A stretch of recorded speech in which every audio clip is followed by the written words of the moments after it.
Who's your emergency contact? Who should we notify in the case of death? Welcome to the USP, where I've spent the last 2+ decades of my life. Now, I spent about 6 months in the SHU. It's about May. And they finally let us out of, finally let me out. You know, I'm pale, skinny, because I've been on a sack lunch regimen for the last 3 months. And the sack lunch is 4 slices of bread, 2 slices of bologna or mystery meat. It might be turkey, might be something else. But the coloring is, when you look at it, you know that they shouldn't be feeding you this crap. But what are you gonna do? 2 slices of cheese, an apple, and a milk. That's for breakfast, lunch, and dinner. So when I came out the SHU, everybody thought I got in hella shape because I got a 6-pack. You know, I worked out a little bit as best I could, but that's from starvation. You know? But your body gets used to it. You know, when they start feeding you such small portions, you know, your stomach shrinks. But anyway, so I come out of the SHU and they got the warden Rios there. He's like a troubleshooter. He come, you know, so now, but he really think he's like the godfather of the warden, the BOP, the way he carried himself. You know, he's always walking around, you know, with his chest out, with his security or whatever. But I don't really have any issue with the dude because, you know, like I said, I was on visiting restriction for like 4 years, and I had to ask for a special visit for me to get a visit. So twice a year, I'd be able to get a visit. Every 6 months, you can request for a special visit. And every time I've asked him, you know, I have to like continue repeatedly ask him and, you know, you got to do the dance. They're never ever just going to say yes. But at the end of the day, he allowed me to have visits with my wife. And, you know, when you're in there, being to have somebody to come and see you and visit you does a lot for you. Does a lot for your psyche. You know, if there was things that, they had things that give you incentive to do right, to stay out of trouble. You know, like a reward system. It's sad that we need a reward system to conduct, you know, to be able to behave and stay out of trouble. But that kind of stuff works. Because when somebody's in there and they know they have nothing coming, that they're going to be stuck forever, there's no reason for them to care. But if they know they're going to be able to have visits, be able to take a class in a program and reduce their points and go to a lower security, they might not take every incident into the extreme. But anyway, now I ran a poker table. When I came out of the SHU, my homeboy Billy, me and him were supposed to partner up and run a poker table. But I've been in the SHU for so long, so when I came out, he had another partner already. And his partner of his name is Joe Wells. We call him Country. Big old white boy from Florida.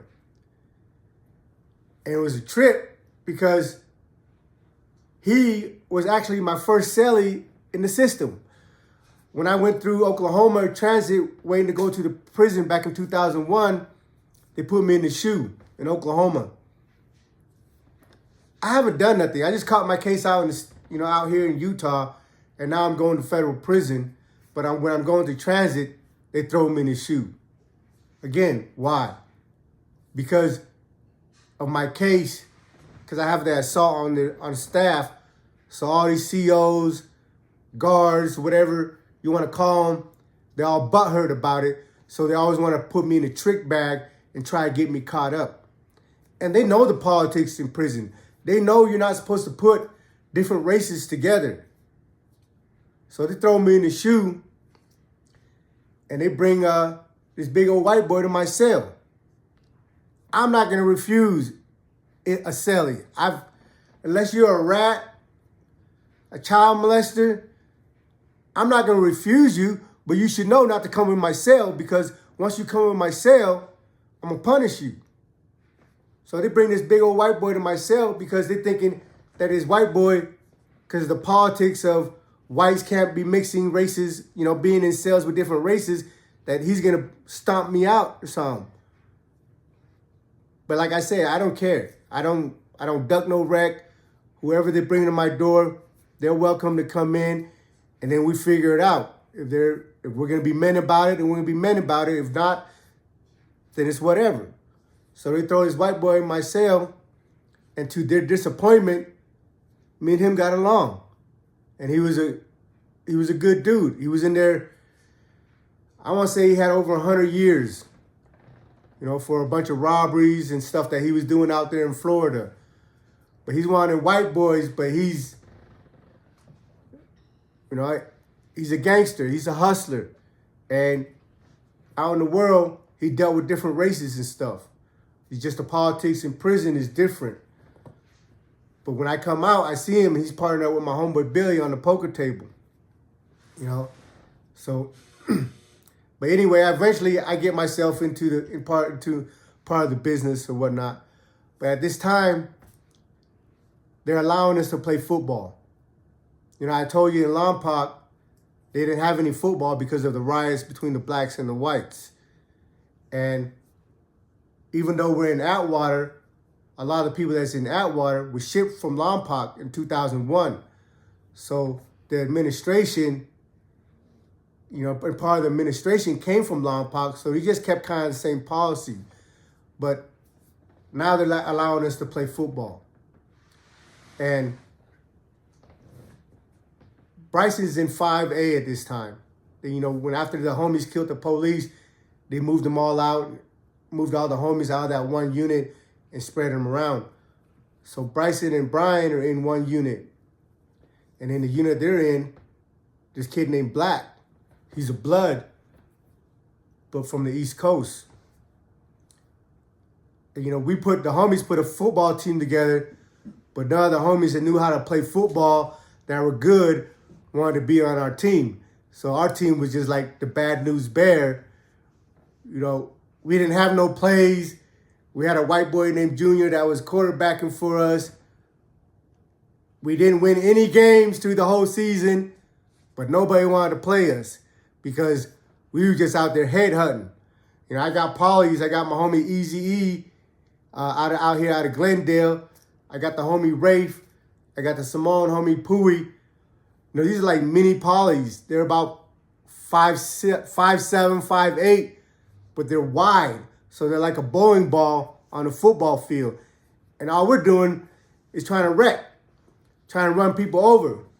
Everybody but me, I try to run a few people over, but I can't do nothing to these big motherfuckers. I got put in a wheelchair. I got my ass ran over, and my back wouldn't straighten up, and I had to sit my ass in a wheelchair for like a couple of weeks. But,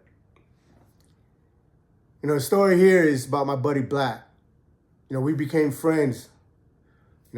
Bryson used to fuck with him real tough in the block. And like I say, he's a blood out of the East Coast. And we got locked down one day. And we were locked down for a few days. And what happened is, like, I'm locked down. I'm in 2A. The incident happened over there in 5 building. So I don't know why we're locked down. So when I come out, when they started letting us out, and they allowed us to use the phone, and I call home, and I called my wife. My wife was telling me she was online, with I guess they have a website where like people that have family members that are incarcerated can get on there and talk to each other, almost like a support group. And I guess on the website, they had it had said that someone had died in Atwater. And I guess some guy was on there clowning about it, like, yeah, somebody got killed, hee hee ha. And then a lady got on there, it was like, motherfucker, that was my brother. You know, when I was talking to my wife, she was crying about it because she's never been affiliated with this lifestyle, with this other side of the law. So when we got together, when she was coming to visit me and getting to know me and learning about the environment, you know, a lot of things that happen in there, like, shocks her and, like, makes her think twice about what's really going on in society and in this environment. Because she's not around people to get, you know, she's not around things, places or situations or environment where people are getting stabbed up and killed. And so when she hears about it, it's just so different from the life that she knows. Well, what happened is Black, he makes wine. Wine is his hustle. Now they start like I said, these police, when they put policies in place, their policy is to get you to get at each other, to get you to stay in conflict, to get you to police each other. It's not my place to tell somebody what they can do, what they can't do. It's not my place to tell you where you should hide your knives or where you should hide your wine. As long as you're not hiding it in my cell, I don't give a fuck. But they have these policies. If they find something in the TV room, they'll close down the TV room for a week. If they find something in the laundry room, whether it be a knife or wine, they'll close the laundry down for a week. And these boys, these so-called gangsters, convicts, fall for it every time. Instead of we don't have the keys. I don't have the keys to lock up no freaking TV room. I don't have the keys to lock up no laundry room.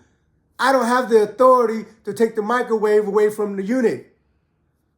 But every single time, instead of focusing on the people that's responsible, that has the authority to do these things, they want to turn around and get at each other. So Black makes wine. He makes wines to hustle. And he had put the wine in the laundry room, where the police find his batch, and they lock the laundry room for a couple weeks. So now all these dudes in the unit are upset about them not being able to wash their clothes and this and that. You know, crybaby shit. So on the blood, I forget his name, but now Black is like just a little bit bigger than me. Black is maybe 5'8", 5'9", 185 pounds, you know. But this other dude, the other blood dude, light-skinned dude, he just came out of ADX for murder. His chest is about, you know, sticks out like this. He's about 5'10", but his shoulder he's twice my size. You know, because for this incident, they had him in the SHU for about 3 years. But so he gets mad and he starts talking shit to Black. You know, this story is related to me by Bryson. He was in the block. But Black, he ain't ducking no wreck. Black said, yeah, come on in. So Black went head up with his blood dude, because, you know, it's in-house. When it's in-house, they can decide to do however they want to do it. So dude went in the cell with Black, and they fought one-on-one. And Black pieced him up. But, you know, like I said, and people need to realize this, if you're a blood or a Crip, and you're not from the West Coast, these dudes out there in the West Coast don't really stamp you, don't really recognize you. So you're always going to be carried at a lesser tier until you enforce and insist on being respected. You know, at the end of the day, men's going to respect men, but off the top of the bat, on the very top, they're just going to look at you as a lower echelon. They don't look at you as, you know, as their equal as far as their gang or whatever. So Black start piecing up this big ass dude. And all the other blood homies, they went there and broke it up because they didn't want their homies getting fucked off by Black. So they broke it up. So when they broke it up, dude was able to catch his breath or whatever. And he's like, man, fuck that. I want to go again. I want to go again. And you know, Black, he ain't ducking nothing. So they went back in the cell and they fought again. But this time, that big dude caught Black on the chin and knocked him out. You know, once you get knocked out, you're defenseless, literally. And you're at the other person's mercy. Well, when this dude knocked Black out, their cell is right by the stairs. You know, in the back of the unit, you got stairs that goes to a second tier.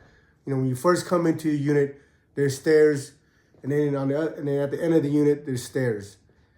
Around the stairs, under the stairs, because the stairs come like this, around the stairs, there's a pole that cuts off the little section. You know? So he knocks out Black. He drags Black out of the cell because the stairs right in front of their cell. Lays Black down on the floor. He gets up on the rail, you know, holds the rail and starts jumping on Black's chest. This dude's at least 240. When I tell you that his fucking chest pops out to here, that's because of what it is. And he's 2.5 times my width. You know, I've been in the shoe with the dude. You know?